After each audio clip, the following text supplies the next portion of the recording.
महावीर के जीवन में एक बहुत ही अद्भुत घटना है।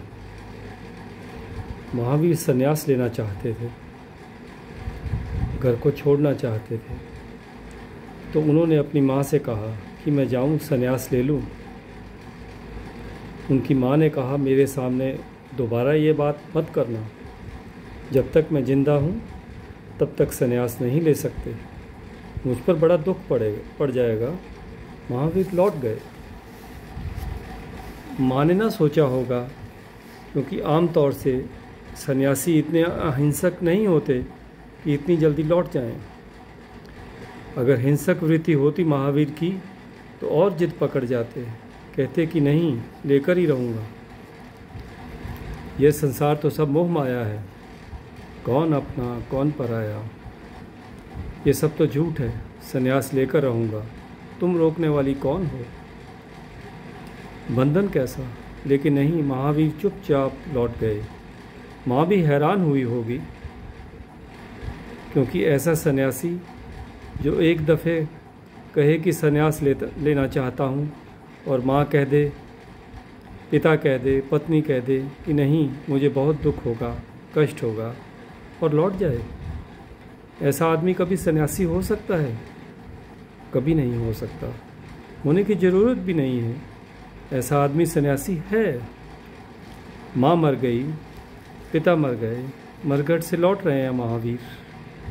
अपने बड़े भाई से कहा कि बात हुई थी माता पिता से, तो वे बोले थे कि जब तक वे हैं तब तक संन्यास ना लूँ, उन्हें दुख होगा।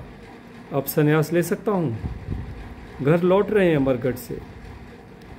भाई ने कहा, तुम पागल हो गए हो, माँ चली गई, पिता चले गए, हम अनाथ हो गए और तुम भी छोड़कर चले जाओगे, ऐसा दुख मैं न सह सकूँगा। महावीर चुप हो गए। फिर उन्होंने दोबारा बात ना उठाई संन्यास की। बड़े अजीब सन्यासी रहे होंगे।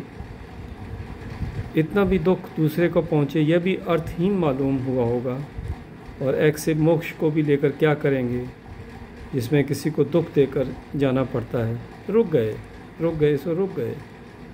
लेकिन एक अजीब घटना घटी उस घर में।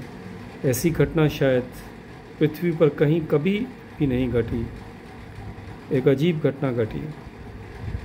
वर्ष 2 वर्ष में घर के लोगों को ऐसे लगने लगा कि महावीर हैं या नहीं, यह संदिग्ध हो गया।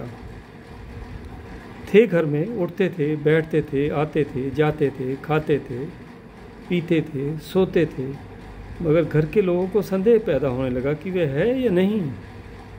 उनकी उपस्थिति अनुपस्थिति जैसी हो गई, उनका होना ना होने जैसा हो गया। असल में दूसरे के प्रति जो दूसरे का बोध है, अगर खो जाए तो दूसरे आदमी की उपस्थिति का पता चलना मुश्किल होने लगेगा। हमें अपनी उपस्थिति का पता करवाना पड़ता है, हजार ढंग से हम करवाते हैं।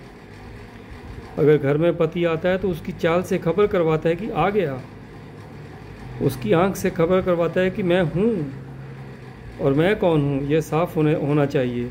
शिक्षक क्लास में आता है तो खबर करवा देता है।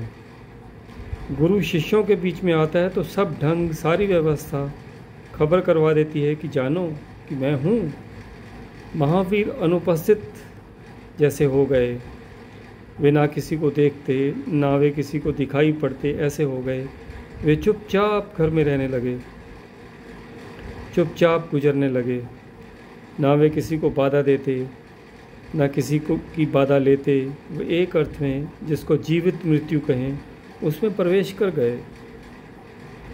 घर के लोगों ने एक दिन बैठक की और सब ने कहा, अब उन्हें रोकना फिजूल है, क्योंकि वे है ही नहीं, रोकते किसको। हवा को मुट्ठी बांधकर रोका जा सकता है, पत्थर को रोका जा सकता है, पत्थर को मुट्ठी बांधकर रोका जा सकता है, क्योंकि पत्थर है, बहुत मजबूती से है। पत्थर कहता है मैं हूँ। लेकिन हवा को मुट्ठी बांध कर रोको तो जितनी थी उससे भी कम हो जाएगी, उतनी भी निकल जाएगी, वह भी बाहर निकल जाएगी, क्योंकि हवा है ही नहीं, पत्थर के अर्थों में नहीं है।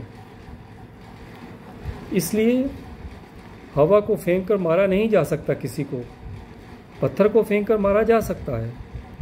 हवा का अस्तित्व बहुत नॉन वायलेंट है, पत्थर का अस्तित्व बहुत वायलेंट है। महावीर हवा की तरह हो गए तो घर के लोगों ने कहा, अब बेकार हम मुट्ठी बांध रहे हैं, वह आदमी जा चुका और जितनी हमारी मुट्ठी बनती है उतना वह आदमी बाहर होता चला जा रहा है, हम न रोकें। अब वह है ही नहीं, अब रोकना फिजूल है। रोकना भी अब तभी तक उचित है जब तक कोई रुकता हो या ना रुकता हो। दो में से कुछ भी करता हो तो रोकने का अर्थ है। अब तो वह आदमी है ही नहीं। तो घर के लोगों ने महावीर से कहा कि अब आप जाना चाहें तो जा सकते हैं। ऐसे हुआ महावीर का संन्यास।